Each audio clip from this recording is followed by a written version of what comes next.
Сәлеметсіздер ме достар? Біздің арнамызға қош келдіңіздер. Бүгінгі видеода пияздың пайдасы туралы айтатын боламыз. Көздің жасын ағызатын, тағам дәмін кіргізуімен қатар емдік қасиеті бар екенін көпшілігіміз біле бермейміз. Пияздың шыққан жері қиыр шығыс. Қай жерде болмасын, пиязды кез келген заманда пайдаланған, өсімдік ретінде қабылдаған екен.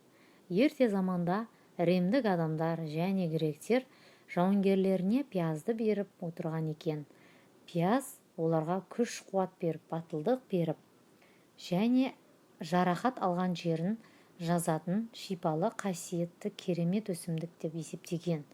Олар пияздың бір түріне жеңімпаз деп атаған. Пияздың құрамында түрлі дәруменге бай минералды тұз, органикалық қышқыл, зиянды микробтарға қарсы төтеп беретін, көзді ашытатын ушпала-фитониносид деген зат бар. Ол ауадағы ауру тарататын микроб-бактерияларды жояды. Пияздың сөлі емге пайдалы. Мәселен, пиязды спиртке қосып жасаған. Пияз қанның құрамындағы қантты азайтатын қасиеті бар. Қант диабетімен ауыратындарға пияздан әзірленген сорпалы тамақ пайдалы екен.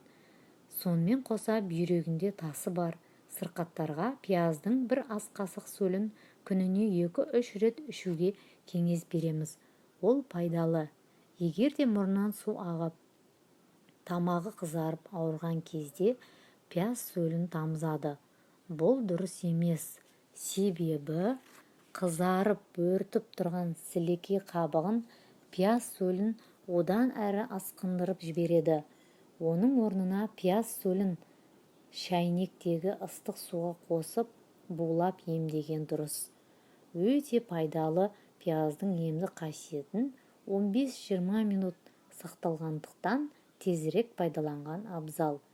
Езілген пиязды суға қосып, дәкеге орап, аяқтың мүйізденіп кеткен жеріне басса, қатқан жері нәрленіп жұмсарады.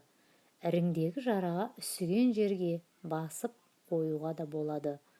Пияздың тағы да пайдасы, шаштың түсуін тоқтататын қасиеті бар. Пияз сөлін мақтаға тигізіп, бастың құйқасына жағу керек. Сондай-ақ пиязды үккіштен өткізіп, оны басқа жағып, сыртынан таңып қою керек. 1 немесе 2 сағаттан соң жылы сумен шайып жіберу керек. Үккіштен өткізілген пиязға сұйық май, жұмыртқаның сары уызын және балды 1 шай қасық қосып, құрғақ шашқа жақса, шаштың түсуіне, ұштанып кетуін тоқтатып, тез өсетін болады.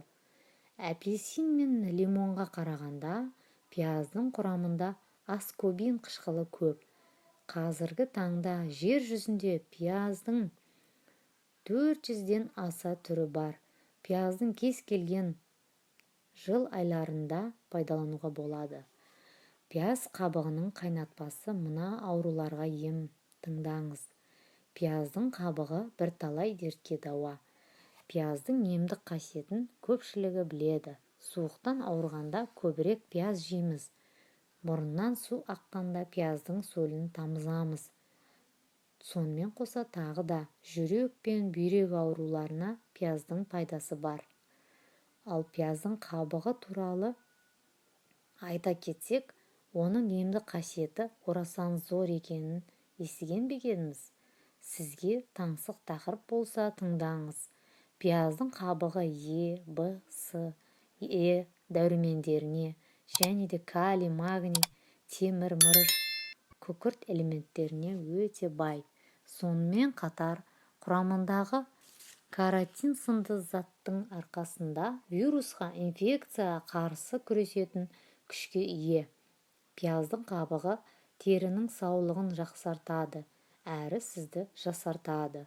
Жүрек қан тамыр ауруларын алдын алады. Иммундық жүйені нығайтады. Рак ауруларымен күреседі, ағзаны шлактан тазалайды. Аяқ ауруларын емдейді. Шаршауды басып, қуат береді. Сонымен қоса, ішек жолдарын реттейді. Асқазанның жұмысын жеңілдетеді. мидың қан тамырларын тазалайды, қан қысымын қалпына келтіреді, қақырықты түсіреді. Несеп жолдарының жұмысын жақсартып реттейді. Терідегі безеу мен экземаның жазылуына септігін тигізеді. Қалай емдейді?